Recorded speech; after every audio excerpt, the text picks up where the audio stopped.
Alrighty, welcome to the monthly AI update where we try to cover what happened each month and summarize it for you, the busy small business owner. And we also try to answer your questions as well. If you want to submit questions, if you're watching this live, you can put it in the comments. If you're watching this later, you can go to a0s.io and there's a thing that says send us a question. You can send your questions there. And this is an extra special episode because this is our January 2026 episode. It's the first episode of the year. We are in 2026, and we're going to discuss kind of our predictions for the year, our thoughts on the year, and then we're even going to go a little bit further out and looking into, what is the 3 and the 5-year outlook for AI too. And so I think we're going to have a great, fun episode for you. I'm here with Addie and John, and we're going to help you understand AI. That's the goal, because it's very confusing and it's very overwhelming. And so I'm going to check on the stream. John and Addie, tell them a little bit more about yourself. John, take it away. Okay, hi everybody. John Down. I'm a business professor at the University of Portland, where I focus on entrepreneurship, innovation, and AI. So glad to be here and kind of fun, and also maybe a little bit, I don't know, scary is quite the right word, but to think about, where AI is going to be going in this coming year and maybe a bit beyond that. Yeah.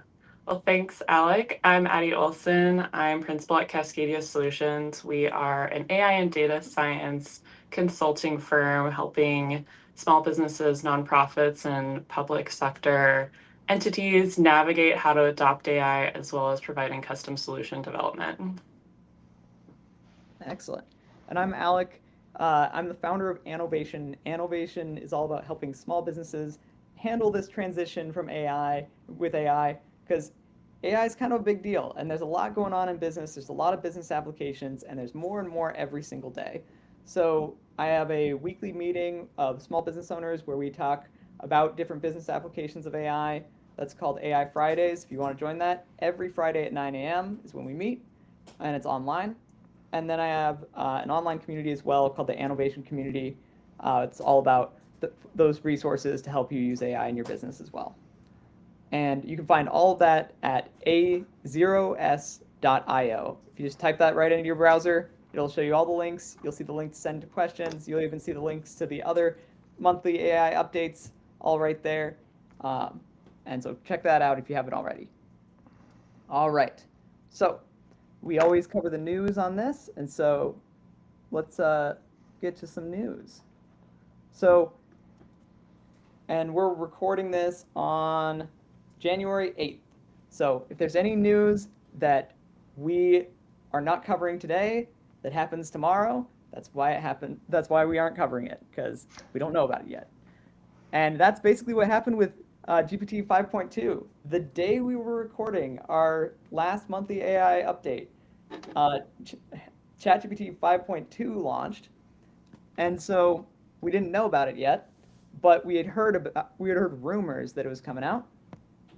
And so ChatGPT launches this model, and it seems like from the benchmarks, it's pretty on par with that Gemini model, Gemini 3.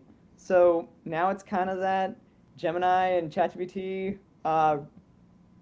challenge. And I mean, I think some benchmarks, it even looks like 5.2 might be ahead. So it's a pretty interesting thing. I think we're hitting that at least model parity or passing the Gemini 3 model. What do you guys think? Have you used 5.2? Have you been impressed? Go ahead, Addie. I was going to say, John should go first, because I know that you're more of a ChatGPT user than I am. Yeah, but as I've played around with it, definitely pretty impressed. I think the one thing that stands out to me is that I thought they were going to try to move a little bit more away from the industry term that we're now knowing as, I'm not even going to say it right. Well, basically, like overly agreeing with people and giving them answers that sound aligned with people's tones and what they want to hear, and being potentially less informative. But it sounds like ChatGPT is still moving in that way culturally. But when it comes to the benchmarks, it's definitely impressive too, to see those and them kind of focusing more on competing with other models, especially around like coding and agentic.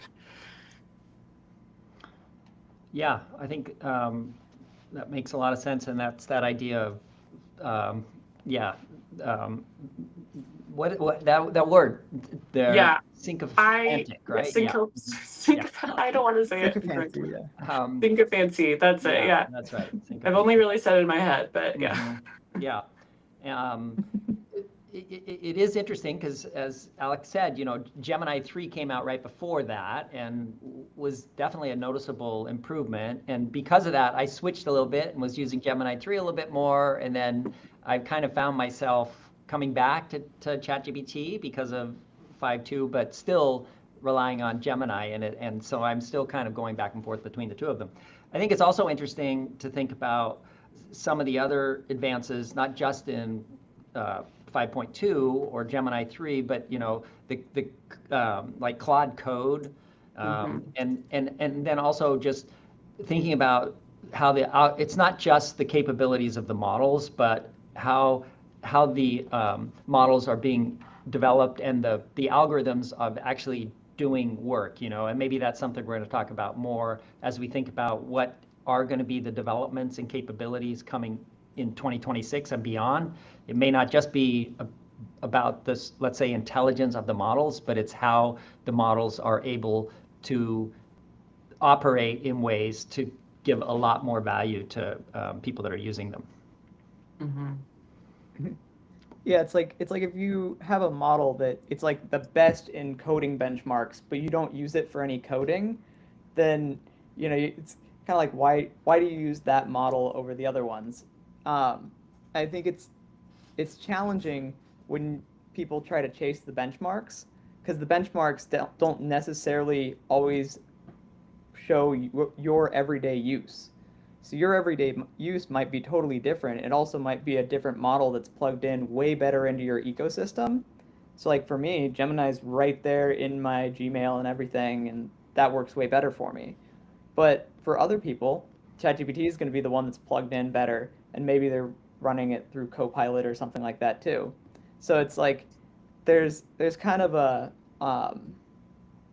it's kind of whichever model you've kind of given that context to, like we were talking about last month, and actually built that connection with. And it's very hard to switch back and forth constantly because you're not necessarily going to have the model have that consistent memory over time.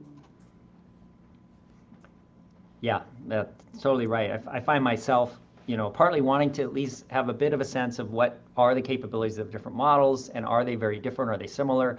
But then also I find myself saying, okay, there's so much going on here that I should focus more, so that I can really explore some of the newest capabilities and getting back to how to use them most effectively rather than just not using them as well as they could be used, kind of thing. So. Mm-hmm.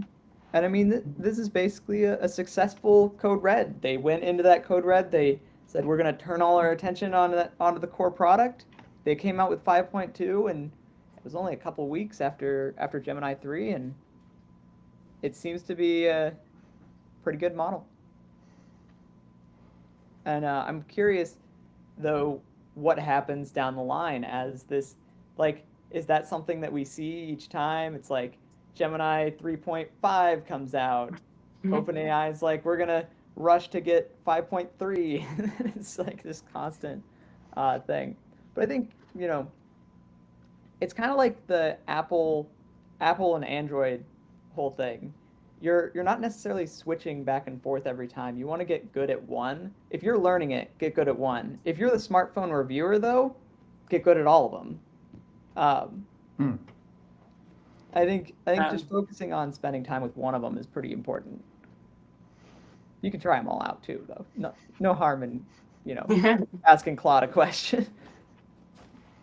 Yeah, I two things to say here. I think it's interesting, definitely like interesting to compare the models for specific use cases, and sometimes even kind of like try to benchmark different models against each other, depending on what you're trying to do. Be like, oh, is this actually more helpful or is this less helpful? What different sources came up in this versus that?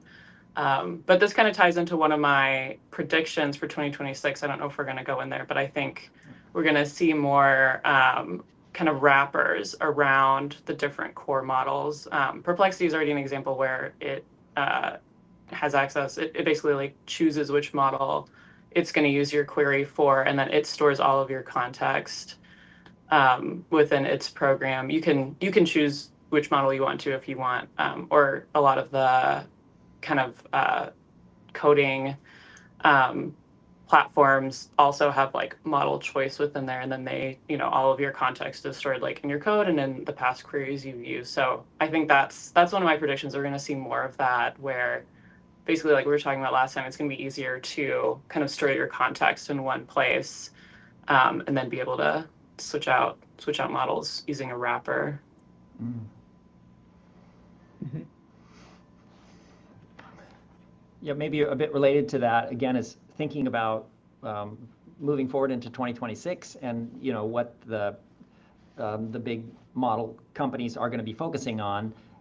There was a interesting post that Ethan Mollick recently made about his use of Claude Code and how he was very impressed with how it was able to operate on a problem that he gave it. It was basically create a create a website that's an e-commerce site and can generate $1,000 a month for me, and and go off and do it. And the kind of cool and surprising thing was that up until just recently, these models, especially when they're operating autonomously and as agents, they go for a little while, but pretty quickly they can get off the rails. And so what Anthropic has done with Claude Code is they've really worked at having the AI compensate for errors that can come in, so a lot more self-checking, and that this goes back to kind of some of the early reasoning models where again it can kind of, instead of needing the human in the loop to keep it going down the track,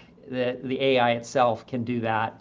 And then other problems that it was having around when it was doing a lot of work was around bumping up against, even though they're big, some of the context limitations, so that it couldn't manage all the data that it was creating and keep that all in its memory. And so what it periodically would do is, as it would get close to those limits, then it would look back over everything that it has just done over the last 10 minutes, and then summarize all the important stuff, and then bring that way down, and then boom, move on. And so he said it went off for an hour and 15 minutes working on creating this website, and you can see the website that it created, and it was pretty impressive. And to me, it seems like that's another big trend we're going to see going forward, where the companies are going to want to be able to provide that kind of capability in the models that they're offering, sort of that these agents can really be effective, right? And they can work more autonomously.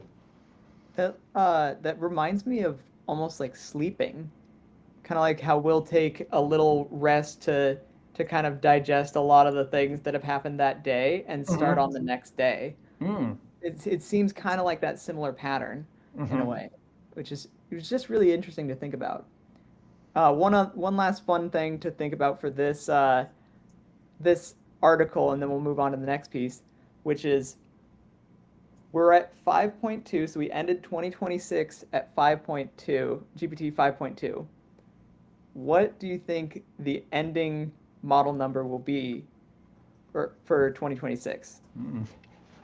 So start of 2026 was 5.2, like 6.2, maybe?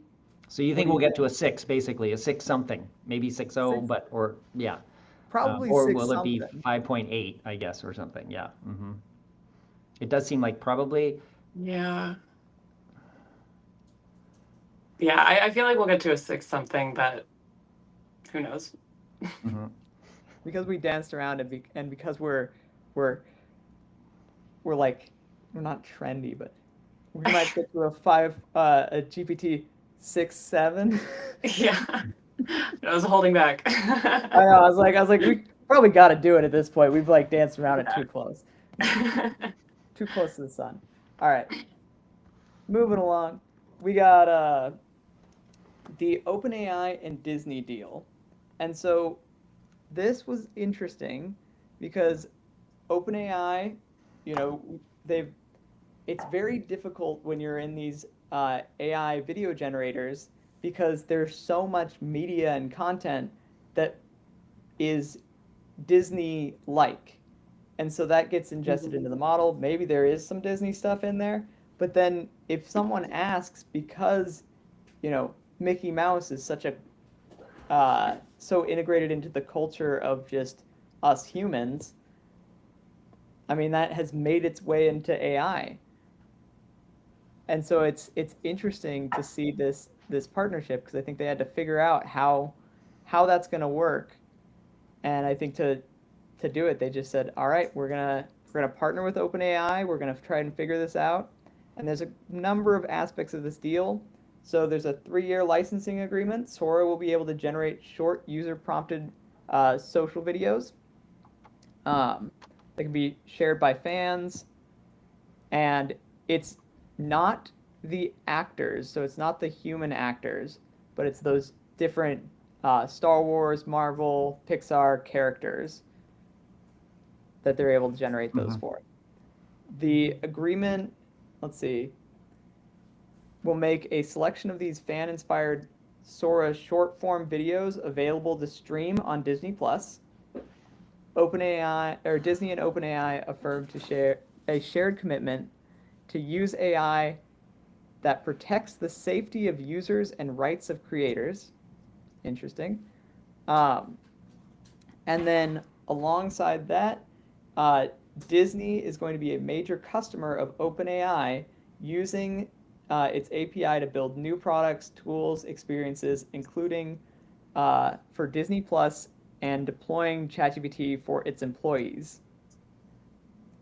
And then the last element, a $1 billion equity investment in OpenAI from Disney. So, what do you guys think? Do you think we'll see more of these? Is this the first of many?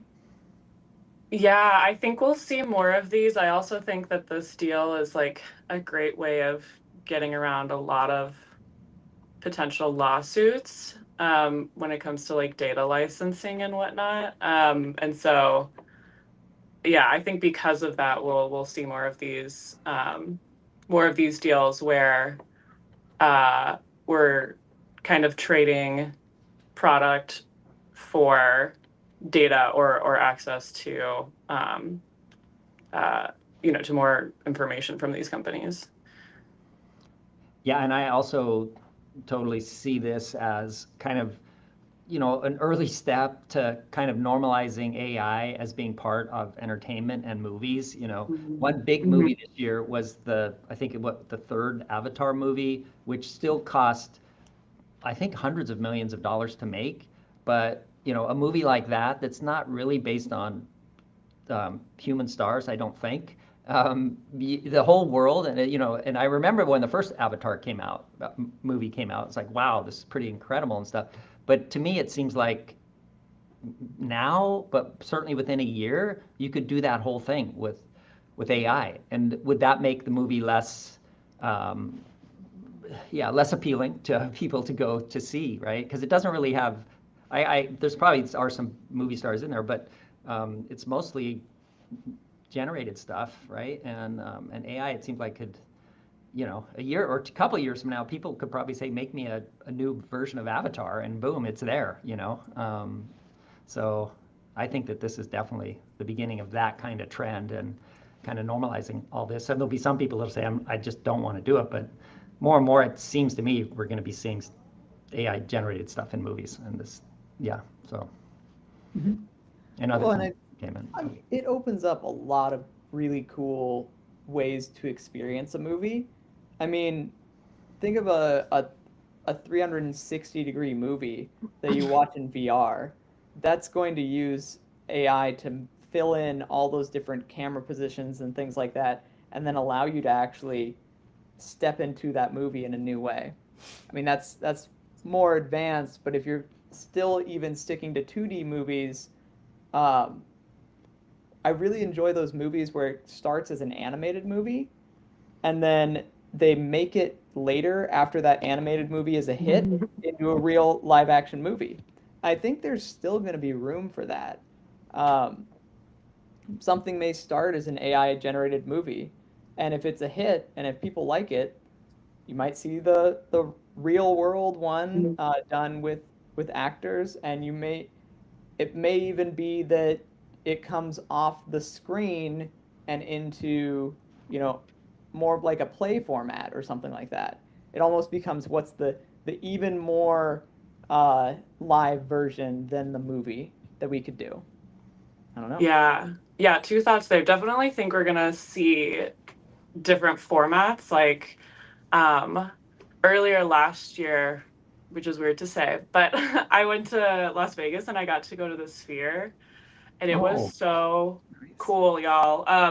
Truly not like anything I'd experienced. Like there's like format. We have like wide format, like IMAX, but like being in the mhm. Sphere, it's so much more immersive. There's wind. There's like smells. Your seats are shaking. And obviously like you're in a gigantic sphere. So that was pretty eye opening for me. They also had a pretty cool display on robotics that were doing some like question answering. That was like it was okay. So I think yeah, some I think we'll start to see some like formatting changes. And then another anecdote I want to share is that like using this technology and like prototyping and building out films like as tools for creators. I have a connection who is a stop motion animator, which is, very real life physical models and whatnot. But them and their team use AI to kind of like simulate 3D models and animations beforehand as a part of like storyboarding and like figuring out what they want to see. And it's, so much easier and quicker and more effective that way. And they can, Mm. then make decisions faster and do what they're doing with their actual clay and models and characters better too. Mhm. At the end of the day, I mean, it ends up being a work of art. Like a really good movie is a work of art. So if you can see all of the effort and the beauty and what that human is trying to create in their work of art, I think it that value puts it above other things. And sometimes you see that with people when when they really put in the effort to make something with AI, they really put in the effort to make it an art piece. Sometimes you don't see that with AI generated content.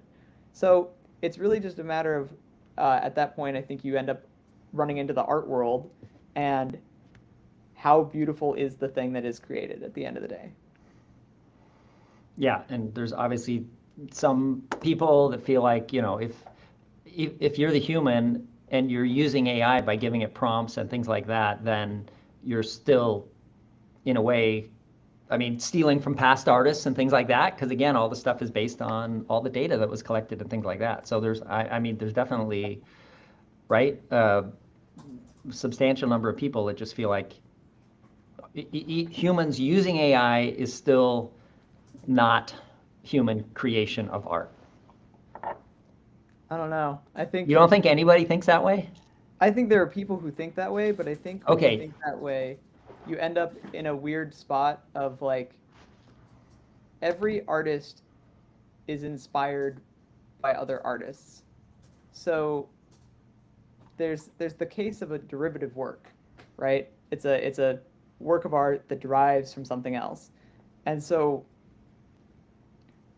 there's there's kind of this whole thing where art is being built on top of itself constantly. Yeah. So Um, maybe it's I maybe don't it's know. not that it's art, that it's not artistic, but that some people would view it as sort of in a way being kind of like tainted or something like that by the fact that it is based on AI. But Still could be seen as art.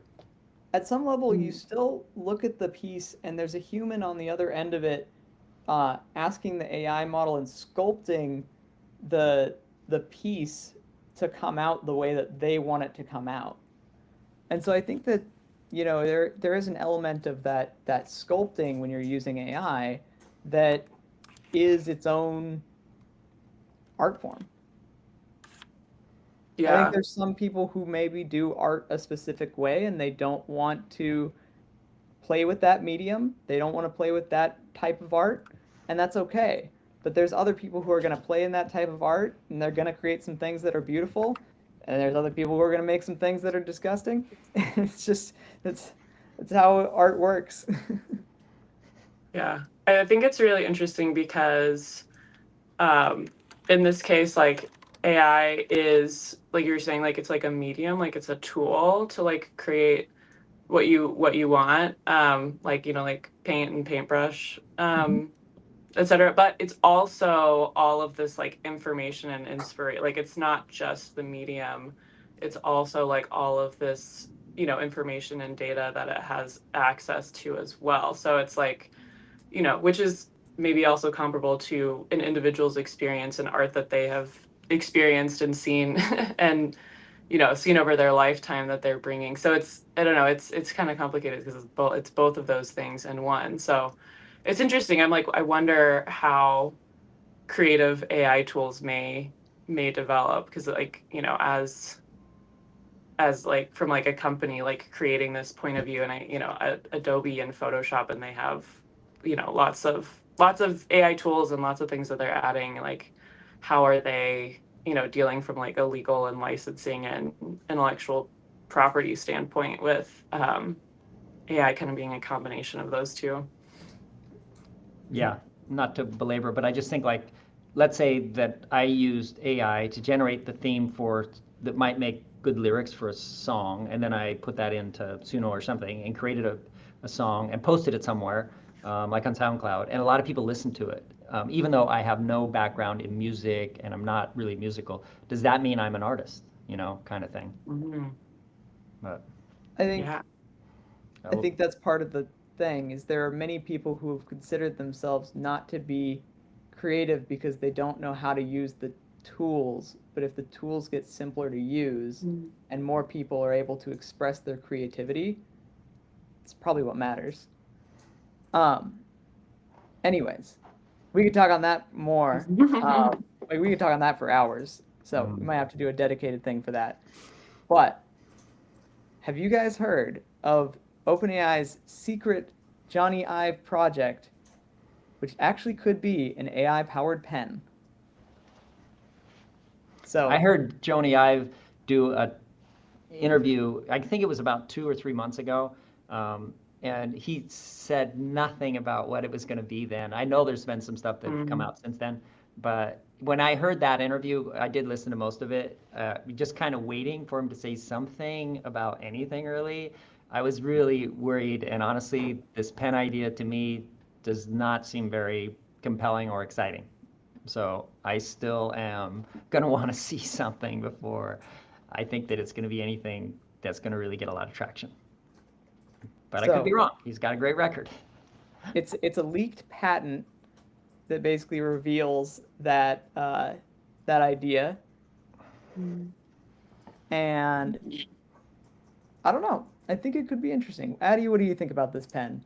Yeah, I mean, yeah, the hardware concept is definitely super big. I feel like the pen is tough because we may also be a little bruised from like when Apple came out with their like fancy pen stylus in like tablet era, and no one was super excited. It wasn't that game changing. I'm a little relieved that it's not glasses, Mm. just because we've been kind of saturated with the glasses, and also that's felt like kind of a rough start and in getting buy-in and being useful or integrated into our life. But yeah, I think the pen definitely goes towards like what my prediction would be, which is to try to capture more information that's not already digital. Is like where is this hardware fitting in? It's like, we see devices already that are, basically microphones and transcription, and that's a big part of like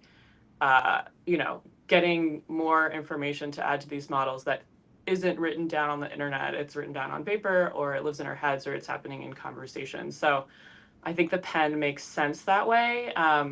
As someone with terrible handwriting, I'm super skeptical that it would work for me, but who knows if anyone could like solve the problem of me being able to like read my handwriting the next day. It's probably only AI. Like that's the only thing that might possibly work.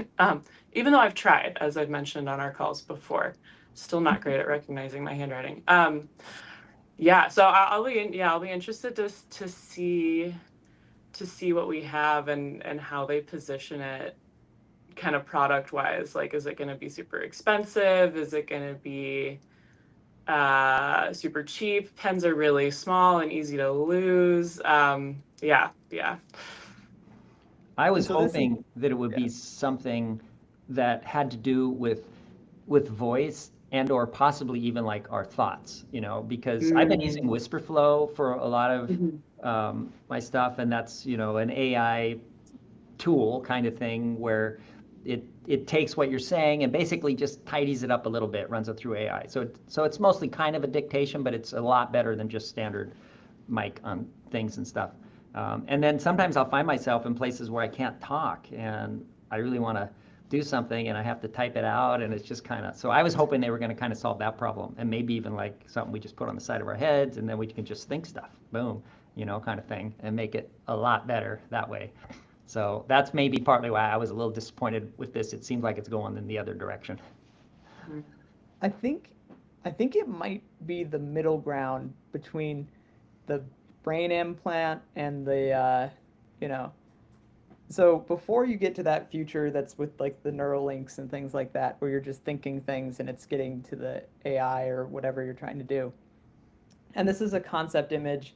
This is not from OpenAI, so it may or may not be what it looks like at all. Mm-hmm. But I like to think of it a lot like, Addie, you were talking about the Apple Pencil. Got one right here. Mhm. Oh, there Um, it is. yeah, it doesn't actually have like a pen tip to it. Yeah, you can't write. Yeah. Like you can't use it to write, but you can use it to interact with all the digital objects that you have. And I think you could put like a microphone on the top and allow you to speak into it. You could make it so that um, it knows where it is in 3D space, especially if you paired this with some type of glasses or something like that. And you could use that to really overlay AI on any part of the world, and you just have a paintbrush basically to do that and interact with that with. So I think that could be cool. Like this could replace the keyboard potentially. Go back to handwriting, but handwriting with AI. So I think it could be very interesting. I mean, I imagine if you had like a VR headset on, and then you basically took this pencil and you drew a line, and you could just draw in the air, because like Apple already has a concept like that where it's able to do that with like if you're on an iPad, you can scribble and it converts your handwriting using AI. It converts your scribbled handwriting to cleaner handwriting. And you can even do that to convert from handwriting to text. I mean, if you did the same thing, I feel like there's a lot you could do with that. So when's it supposed to be out in the market? No one knows. No, there's no Could be estimate of that. 2026. Oh, it is 2026 No, sometime? it could be. Oh, There's could be. nothing that says when it is though. Mm-hmm. But I did put it on the bingo card, which we'll get to next here. Ready to play some bingo? Yes. All right. So, the 2026 bingo card for AI and tech. So, just having a little bit of fun here. What are those possible technology pieces that we could have those interesting tech things that could happen over the year.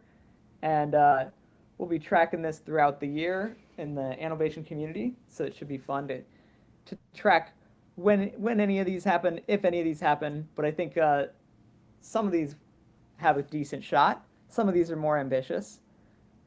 So, starting from the top here, a movie shown via drone show, and I think that could happen if you think of all those drones as pixels.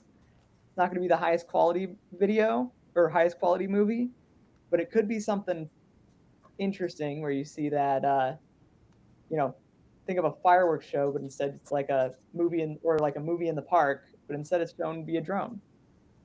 I think this could be very interesting. I think it could be done at this point with our technology.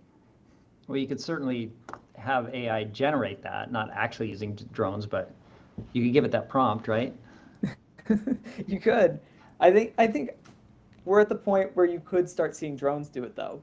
You could also like I don't think we're using drones to our full capability yet. Like if we wanted to, I think we could probably have drones above certain businesses. Like if it was like if you're trying to advertise an event, you could probably have like a drone thing that like takes an arrow and points it like makes an arrow in the sky and points it all the way down to this business. There's so many cool things you could do with drones and drone shows. But Well, there are a lot of things being done with them too. I mean, I've seen some of those short videos where the drones will fly in a pattern, right, kind of thing and stuff. And then, of course, they're used in the military and all that kind of stuff. And there's a lot of work going on there. And then a little bit of delivery, although I think Amazon's kind of backing off of their drone delivery. At least I think I heard that. But they're doing their drone delivery in Phoenix, and that gets us nicely into the next one. The Amazon drone delivery blimp. This was an idea, and they had talked about drones being able to be deployed from a blimp, and I'm very curious if they will test that this year. I don't think they're going to launch that this year, but I think we might see it, unless they already killed it. In that case, I didn't pay attention to the news well enough, but could be interesting. The other one, Zipline, is a drone delivery company. I think that at some point they will partner with DoorDash. I don't know. I don't think it's going to be this year, but I put it on the bingo sheet because I thought it would be an interesting one. This is one I think we should talk through more, which is AI model confidence scoring. So this is when the AI model gives a confidence score of how well it thinks its answer is, or how likely that answer is to be right. And that's because right now, if you just tell the AI that, hey, if you don't know, say I don't know, rather than hallucinate, that'll cut down on hallucinations. And it's because sometimes it doesn't actually have high confidence on an answer, but it will come off with high confidence. Yeah, and I think this is a big part of what we were talking about a little bit earlier around in 2026, the models will be working so that they can do more autonomously. And a big part of that is it needs to be able to assess the output and is it credible, is it accurate, so does it have confidence? And if it doesn't, then it knows not to use those results and move on to the next step until it's able to do something that gives it more confidence that it is on the right track. So I think this is really a big one. And one other thing kind of related to all this in terms of people using them, CoreWeave, which is this almost $40 billion company that's publicly traded now, and they're the ones that build all the data centers. And they're also a little bit of the whole bubble, AI bubble company, poster child in some ways.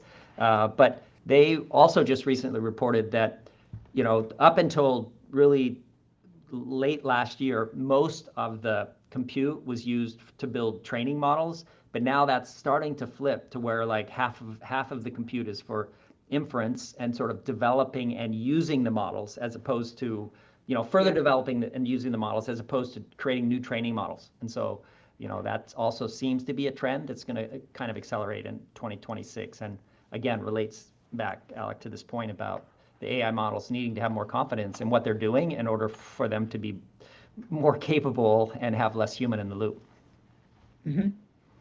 Next one on here, we got the OpenAI and Apple partnership ends. That's a bold prediction, but let me explain the idea behind it, which is remember how we identify it so that there is there was Gemini was building a model to power Siri. So there was a Gemini model that was going to be used to power the new Siri. It would be weird because currently the ChatGPT Siri extension goes and oh, not you, Siri. My Siri's going off over here. So currently the way that it works is if it can't handle a query, it'll bump it over to ChatGPT. But as it gets better, it would be very weird um, if it went from Gemini over to ChatGPT, not just Gemini to Gemini. And so I'm curious if there will be something where instead we see that Apple and OpenAI partnership end and they go more with Gemini because it does sound like they're partnering in that way.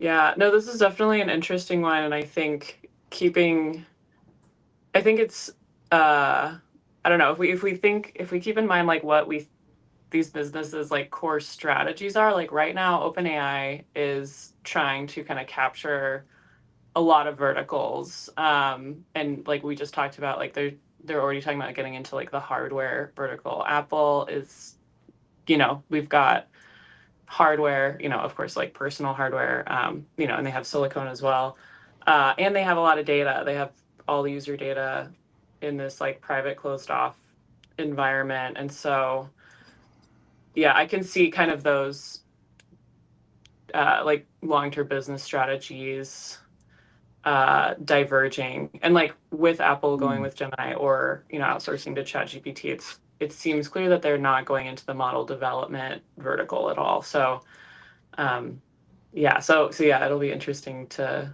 see if those stay the business strategies, and I think if they do, then it might make sense that they part ways. This one's a fun one. Image or video to video game using AI.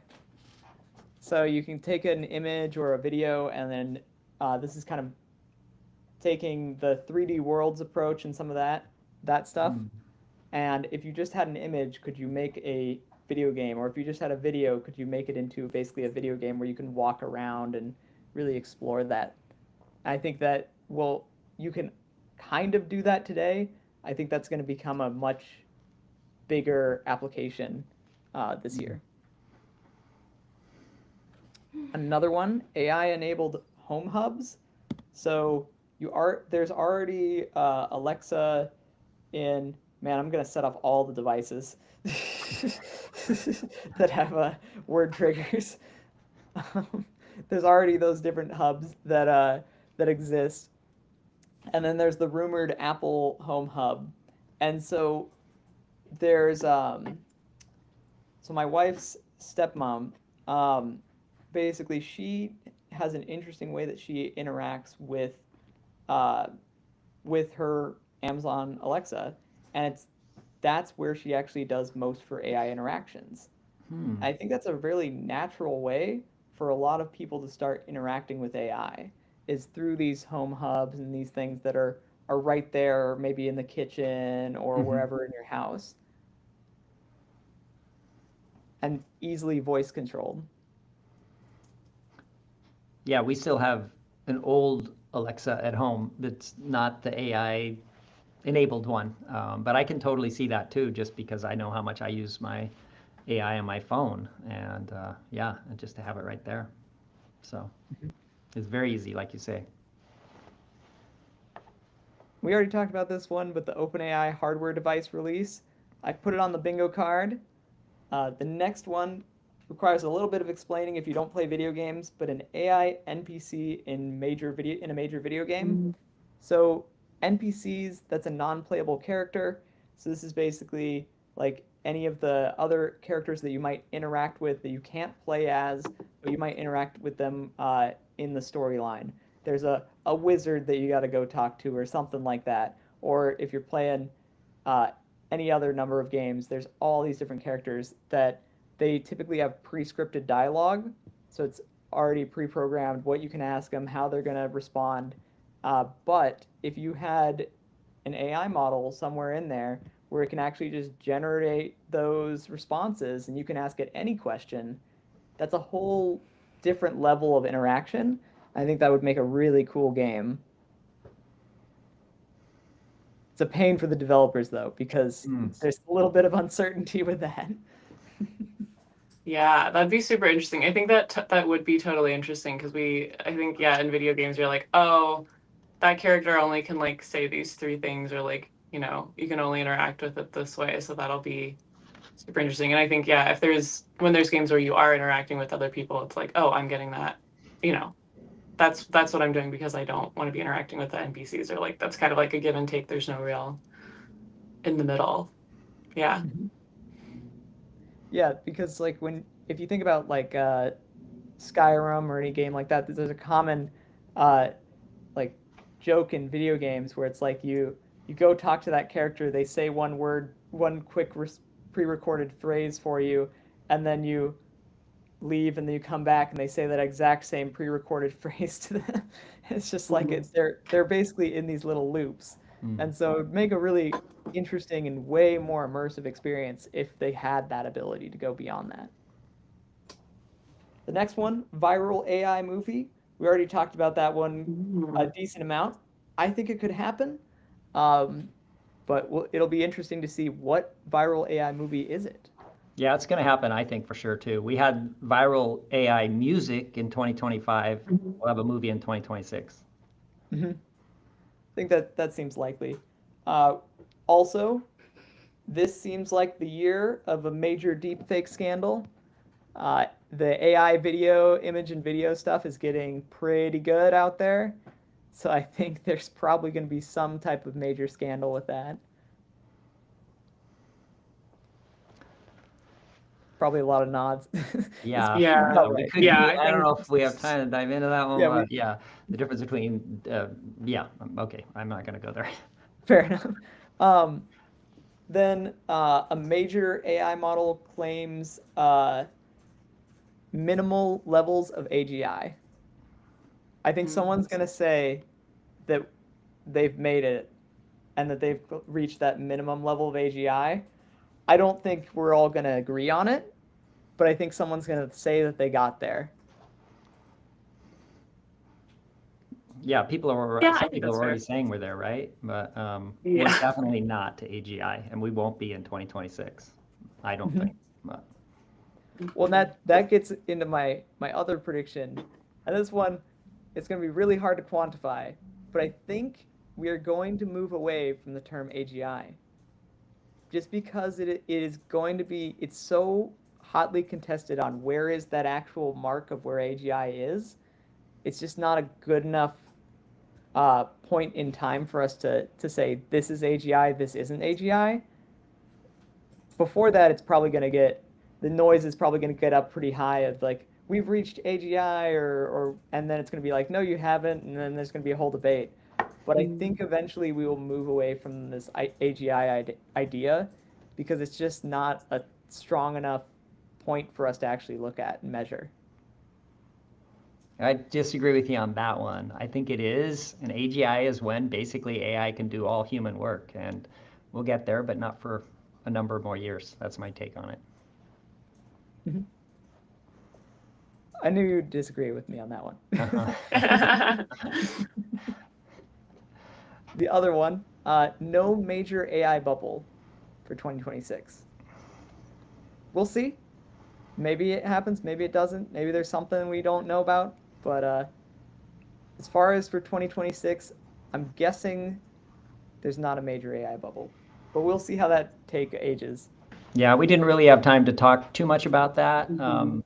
But yeah, there's different ways you can look at that, and maybe we could get a bit more into that in a future episode. Yeah, I agree. we should definitely do a longer deep dive into that because there's some interesting things to talk about there. Apple smart glasses get announced. We've got smart glasses from Meta and Android, Google, And so it seems like it would make sense that Apple jumps into the market here. There's been rumors about it. So maybe 2026 is the year. They've got the Apple Vision Pro. So we'll see. The AI powered smartwatch, I think, just in a similar vein to the home hubs and stuff, the smartwatch that you're always carrying like right here, you don't even have to take your phone out of your pocket. It's right on your wrist. It would make sense for that to have AI enabled features on it. Mm-hmm. It's basically the home hub right on your wrist. So Yeah, that'll definitely be interesting. And I think as hardware and kind of the plays change there, we may see it getting smaller and smaller. That's already definitely like happening, maybe outside of the commercial world, maybe more in the government defense spaces of like how small can we make these um, units that can do the specific tasks we want them to and run models on them. So we'll see. mm-hmm. uh, earbuds with sensors for AI.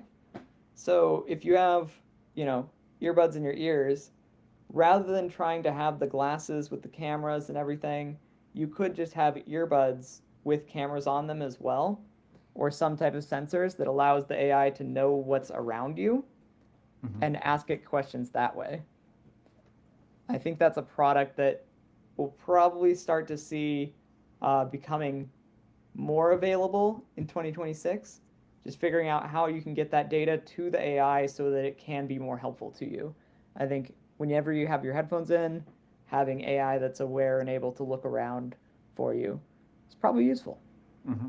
Yeah, I like that idea. In fact, I would be more excited about the prospect of AI's hardware device if it was some sort of earbud type thing. Yeah, like you said. Mm-hmm. And one of the things before we get out of the hardware devices section, because we talked about the pen and the earbuds and stuff, and the glasses, I think it's pretty interesting because there's these accessories that we wear that actually can fit. Um, Basically, like there's these tech accessories that we wear and use. So like the pen is one that we interact with. The watch is one that we interact with and wear on our body. Glasses are another one that we wear on our body. And people already have earrings, so the earbuds kind of like that in a way. So it's like where are you used to seeing um, things that people wear that are not um, you know clothing items that are more like those accessories? And I think that's where you've seen tech enter. And I'm curious if that trend continues. Yeah, definitely the wearables trend is pretty established. Yeah, and then kind of the like devices, like the handheld devices, tablets, laptops. I think we'll definitely see some changes and moves there. But yeah, I think wearables is a pretty like established direction already. So Mm-hmm. One that I didn't put on the list, but I think I'll put on the list for 2027 is smart shoes. I think someone's gonna do it. smart shoes. There's already some pretty smart shoes out there. Mm. But I know we're Yeah, getting close to time, interesting. so I'll go a little quick through these last ones. So I'll Yeah. just read through them, and then we can talk about the ones we want to. AI avatars and influencers go mainstream. So I think we've already seen some AI avatars and influencers. I think those are going to become way more common in 2026. Tesla humanoid robot has a limited release. I think that you're seeing the what is it, Neo robot that's having a limited release. I think you'll see the same thing with Tesla Optimus, and some of the others are probably going to do other limited releases as well. Uh, Unemployment remains under 5.5%. I think it's pretty reasonable. That still leaves some room for it to tick up, uh, but I don't think we're going to see some massive, crazy spike. Another OpenAI code red happens at some point in the year, probably when Gemini releases, when there's Gemini 3.5 or 4 or whatever happens with that. Probably another OpenAI code red, and we probably see some similar thing happen as we saw last time. I do wonder if the next time that happens, though, if it will be longer and probably not just take them a couple of weeks to just create a new model. So Bitcoin hits 150K. That's a pretty simple, straightforward one. It's more of a tech prediction or finance prediction more than anything. Not investment advice. A major university goes, I messed up the spelling on that one. A major university closes citing AI. So the idea there is that universities have had a hard time with enrollment, and there's a lot with kind of like what AI changes for universities. I think it changes a lot of the value proposition from kind of education resources and like having to have that education hub to more of a social experiment or social experience for people. So I think a lot of the value is tied up in that social side of things for universities now, and the connections that you have with faculty and things like that. And so I wonder if a university will look at the landscape and say, we're done, and close the doors, saying they just don't want to deal with it and don't want to try to figure it out, because it's not going to be an easy time for universities. But I think there is still a world where universities exist, but that transition is going to be hard. Education could be a good topic for a future session. Yeah, I think Yeah. that would At be least a for great part of one. one. Yeah. One. K-12 as well as Definitely. university. Yeah. Yep, we should Yeah, definitely do we've that. got some great resources here to Mhm. dive into that. Yeah. The last one, Nintendo partners with an AI company. So this is along the same lines as the Disney deal. I think Nintendo is a next logical one to think about for partnering with an AI company. Well done. You got us right to time. There we Yeah. go. We're right at 11:30. All right. But yeah, any of those that you guys want to jump into before we I wrap? actually have to head out. I've got to go, so I'm not going to be able to stick around. All But there's righty. some interesting ones there. I did have a few thoughts. Maybe next time I could bring those in, and a few other predictions that aren't actually on that Yeah. list. So, Yeah, Perfect. yeah, I have some predictions too. I wasn't able to make them specific enough for a bingo card, but yeah, definitely would love to discuss those with y'all next time. Sounds good. Well, we will discuss that in our February episode. This has been the monthly AI update. Real quick before we wrap, John, do you want to tell them what you're up to, and then Addie, tell them what you're up to, and looking forward to this next month. Yeah, we're just starting our spring semester here at the University of Portland. Classes start next week, and I'm actually doing a class on Mondays at 4:10 to 5:05. And people off campus, if you would like to come to that class, it's on AI, using AI. It's once a week, just for an hour. And you could join me and the students, and we'll learn about AI together. So shoot me an email if you're interested in that. It's down at up.edu. Awesome. Yeah. Yeah, new year. Still doing some client work, working on some cool solutions, and diving more into trying to build an applicable framework for AI adoption and use case evaluation to use across businesses. And some of the works I've done so far, it's been a little bit more customized, but as I've been gaining experience, I'm starting to bring this into a more like holistic That would be a great approach. topic for a future session to kind of focus on that. Yeah.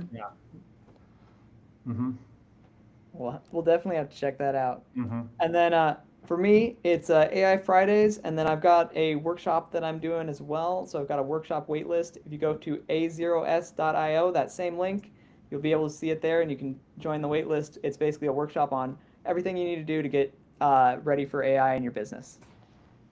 Cool. All right. well, I'm going to play us out. See you all next month.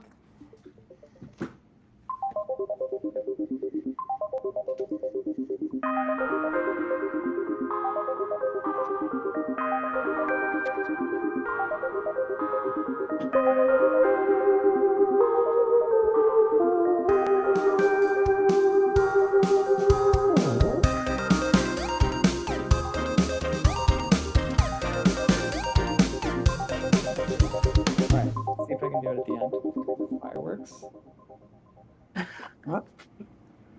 Nope. That was not a thing. Always trying. It's never gonna work. Well, it worked that one time. All right.